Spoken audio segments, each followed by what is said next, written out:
Bonsoir à tous et merci pour votre intérêt pour la maçonnerie en général. J'ai eu énormément de questions posées en message privé ainsi qu'en commentaire et ce soir, je décide donc de vous présenter un livret qui m'a été remis par la Grande Loge Nationale Française lors de mon entrée en maçonnerie qui est destiné à toute personne intéressée par la maçonnerie. Je tiens à préciser que je ne parle pas ce soir au nom de la Grande Loge Nationale Française, j'ai aucune prétention à ce sujet-là, mais juste en tant que membre de cette obédience qui est la seule régulière et reconnue en France.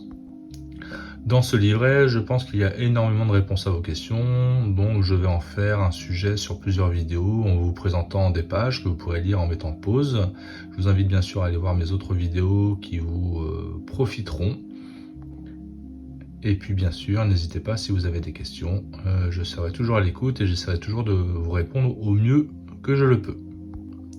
Sur cette première page du livret, il est tout simplement expliqué que la régularité donc de la GLNF en France est due notamment au respect de la règle en 12 points, que beaucoup de loges ont décidé de mettre de côté, mais pourtant qui conditionne en fait notre régularité par rapport en fait à la grande loge mère de toutes les grandes loges régulières, qui est la Grande Loge Unie d'Angleterre.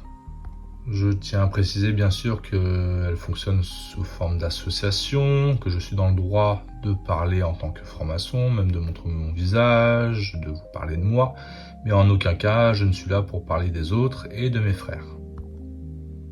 La définition qu'on nous donne à la franc-maçonnerie, c'est que c'est simplement un système particulier de morale enseigné sous le voile de l'allégorie au moyen de symboles. Donc il y a deux propositions, le système particulier de morale et l'allégorie et les symboles. Donc je vous propose de le lire si vous le souhaitez en mettant pause. La franc-maçonnerie est donc essentiellement une ascèse, un mode de perfectionnement humain. La seconde règle, si l'on veut, c'est la croyance en Dieu, qu'on appelle nous grand architecte de l'univers, puisqu'on considère que l'univers est visiblement une construction. La maçonnerie s'interdit bien sûr d'aller plus loin, elle n'est pas une religion. Loin de contredire les religions, elle leur marque bien au contraire son respect en ne se substituant pas à elle. Elle est compatible avec toutes.